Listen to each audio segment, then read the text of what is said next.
Hey guys, welcome to still learning. हमारी literary theory की series चल रही है जिसके अंदर आज हम डिस्कस करेंगे फॉर्मलिज्म। सबसे पहले फॉर्मलिज्म क्या है? Formalism is a school of literary criticism and literary theory having mainly to do with the structural purpose of a particular text. It is the study of text without taking an account of any outside influence. तो इसके अंदर हम ये है कि हम बिना किसी आउटसाइड इन्फ्लुएंस के हम बाहर के स्ट्रक्चर को बिल्कुल भी फोकस नहीं करते, सिर्फ और सिर्फ टेक्स्ट के अंदर रह के टेक्स्ट की ही बात करते हैं। इसके अंदर हमने बेसिकली करना क्या है, इसके अंदर हमने लिटरेरीनेस इन टेक्स्ट फाइंड करनी है। और लिटरेरीनेस क्या होती है? Literariness is the literary element devices, जितने भी लिटरेरी एलिमेंट्स मिलते हैं, ये जितनी भी वो चीज़ें जो टेक्स्ट के अंदर हैं, टेक्स्ट के बाहर हमने नहीं निकलना, टेक्स्ट के अंदर रहना है। जो स्ट्रक्चरलिज्म है वो कहती है कि आपने आउटर स्ट्रक्चर में मूव करना है, आपने सोसाइटी को देखना है, आपने बाकी की चीज़ों को देखना है। लेकिन फॉर्मलिज्म इससे ऑपोजिट है, वो कहती है कि आपने सिर्फ और सिर्फ टेक्स्ट के अंदर रहना है और आपने उसी की चीज़ों को देखना है कि लैंग्वेज कैसे यूज़ हुई है, ग्रामर कैसे यूज़ हुई है, उसके अंदर एलिमेंट्स कैसे यूज़ हुए हैं, एक्सेट्रा। तो जो पहले थ्योरिस्ट आते हैं इसमें वो हैं बोरिस एक्किनबम। बोरिस एक्किनबम कहते हैं कि लिटरेचर इज़ साइंस। हम चीज़ों को साइंटिफिकली देखते हैं, इसलिए हम साइंटिफिक मेथड यूज़ करते हैं। इन्होंने बहुत सारी चीज़ों को एग्जाम्पल्स के साथ एक्सप्लेन किया हुआ है। जैसे अगर आप पोइटिक्स उठा के देखें तो अरिस्टोटल ने हर चीज़ के साथ उसकी एग्जाम्पल बताई है कि अगर ये राइटर ऐसे कर रहा है, मतलब एक स्पेसिफिक रूल बताया है तो उसके लिए एक राइटर भी बताया हुआ है। जैसे उसने और इडिपस जो है उसको बड़ा परफेक्ट उसके अकॉर्डिंग वो स्टोरी है। तो जब हम एग्जाम्पल डिस्क्राइब करते हैं तब ये होता है कि जो लिटरेचर है वो साइंस बन जाता है। समझ रहे हैं ना कि साइंस के साथ एग्जाम्पल्स होती हैं। उसके बाद बात आती है लिंग्विस्टिक की। लिंग्विस्टिक में है कि लैंग्वेज कैसी यूज़ हुई है और उसके अलावा ग्रामर कैसा है, सेंटेक्स कैसा है, ये सारी चीज़ें हम इसमें देखते हैं। दूसरे जो हमारे पास थ्योरिस्ट हैं वो है विक्टर शिलोस्की। विक्टर शिलोस्की ने हमें दो बहुत इंपॉर्टेंट कॉन्सेप्ट्स दिए हैं। पहला डीफेमिलराइजेशन है और दूसरा प्लॉट स्टोरी डिस्टिंक्शन।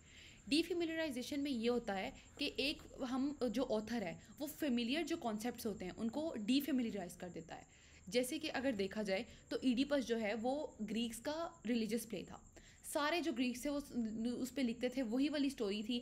लेकिन उन्होंने फिर एक नया वे निकाला कि वो in the mids of things, चीज़ों के दरमियान से लिखना शुरू करते थे और बाद में आगे स्टोरी के चलते चलते उसका बैकग्राउंड डिस्क्राइब करते थे। तो इस वे में वो उसको डीफेमिलराइज कर देते थे। इसके अलावा plot story distinction. Plot story distinction में ये है, the plot story distinction separates out the sequence of the event work relates from the sequence in which those events are presented.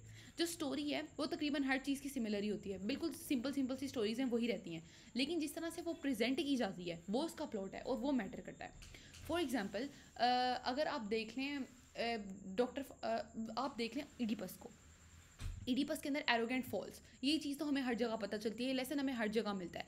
लेकिन जिस तरह से उसकी एक एक चीज़ को तरतीब दिया गया है वो उसका प्लॉट है और वो इंपॉर्टेंट है, उसने उसको डीफेमिलियर कर दिया है दूसरे टेक्स्ट से। बोरिस टुमेशेव्स्की, ये हमारे अगले जो थ्योरिस्ट हैं वो हैं। इन्होंने हमें कॉन्सेप्ट दिया था फेब्यूला और शूजेट का।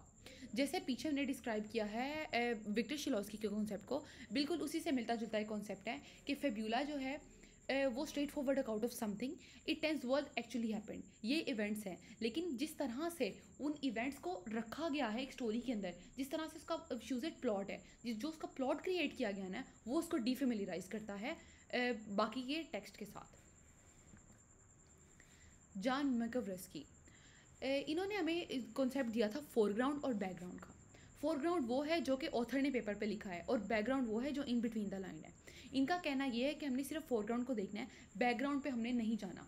तो मतलब जो हमारी इंटरप्रिटेशन है, हमारी अपनी पर्सनल इंटरप्रिटेशन है, वो कभी भी उस चीज़ को हिंडर नहीं करनी चाहिए जो हमें ऑथर बताने की कोशिश कर रहा है। अब रोमन जैकबसन ने कहा कि अगर आप मेटाफर किसी भी चीज़ में ऐड कर देते हैं तो वो लिटरेचर बन जाता है। फॉर एग्जांपल अगर इवन कि आप न्यूज़पेपर के अंदर भी मेटाफर ऐड कर देंगे तो वो भी लिटरेचर बन जाएगा। तो उनके लिए मेटाफर बड़ा इंपॉर्टेंट था और आप कह सकते हैं कि इसकी एप्लीकेशन ऐसे होगी कि अगर हम लिटरेरी टेक्स्ट के अंदर से मेटाफर्स फाइंड करें। व्लादिमीर प्रॉप वो थ्योरिस्ट थे जिन्होंने बहुत सारी फोकटेल्स और फेरी टेल्स पढ़ी थी। उन्होंने नोटिस किया कि उन सब के अंदर एक ही स्टोरी है। फेरी टेल्स के अंदर क्या स्टोरी होती है, एक हीरोइन होती है, एक हीरो होता है, उन दोनों को आपस में प्यार हो जाता है, एक्सेट्रा। लेकिन उन्होंने नोटिस किया कि ऑथर ने उसी स्टोरी को यूज़ करके एक नई स्टोरी क्रिएट की हुई है। तो कह सकते हैं कि उन्होंने उनको बड़ा अप्रिशिएट किया क्योंकि इनके अकॉर्डिंग ये ऑथर की विटनेस है, ये command of author on literature and literariness है कि उसने एक नई चीज़ क्रिएट कर दी है। जो नॉर्थरोप फ्राई हैं उनके अकॉर्डिंग ये बड़ी नेगेटिव चीज़ है कि ऑथर वही चीज़ें दोबारा लिख लिख के हमें देते जाते हैं। लेकिन दूसरी तरफ अगर हम प्रॉप को देखें तो उन्होंने इस चीज़ को बहुत ही पॉजिटिवली लिया है। तो ये थी आज की हमारी वीडियो, ये सारे थ्योरीस्ट हमने डिस्कस किए हैं। Thank you so much for watching. अगर आपको पसंद आई हो वीडियो तो लाइक कीजिएगा, और अगर और चैनल को